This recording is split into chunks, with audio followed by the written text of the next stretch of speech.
আসসালামু আলাইকুম। আমি আরও সুন্দর একটি ভিডিও নিয়ে হাজির হয়েছি আপনাদের সাথে।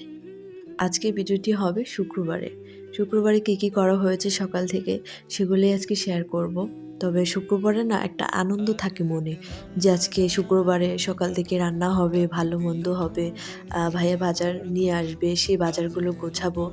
বাজার দেখার মধ্যে আনন্দ আছে, বাজার নিজের হাতে সেটা গুছিয়ে রাখার মধ্যেও আনন্দ আছে। যেকোনো কাজই ভালোবেসে করলে তাতে আনন্দ পাওয়া যায়। সত্যি খুব আনন্দ পাওয়া যায়, তৃপ্তি পাওয়া যায়। আসলে সত্যি কথা যেটা আমরা ভালোবেসে যা করি তাতেই আনন্দ পাওয়া যায়। মন ভালো পরিষ্কার রেখে কাজ করলে সবকিছুতেই ভালো লাগে, মন পরিষ্কার থাকে।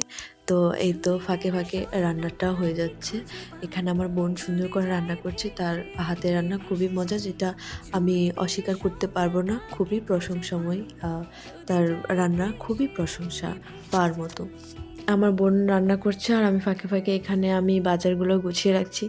বাজারগুলো গোছাতে আমার বেশ ভালো লাগছে। আমার খুব আনন্দ হচ্ছে। এগুলা দেখেও শান্তি, গোছাতেও শান্তি। আর আমার শীতের দিনে এই সবজিগুলো আমার খুব পছন্দ। আমার খুব ভালো লাগে। আমি কোনো সবজি বাদ দেই না। আমার সব খেতে ভালো লাগে। আমার এগুলা দেখেই শান্তি লাগছে। এই ফুলকপি দিয়ে অনেক পাকোড়া খাওয়া যায়, আইটেম করা যায়। আমার খুব ভালো লাগে।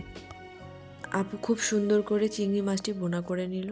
এটা খুবই টেস্টি হয়েছিল, খুবই মজা ছিল। আজকে ব্লগটি এখানেই শেষ করছি। আল্লাহ হাফেজ।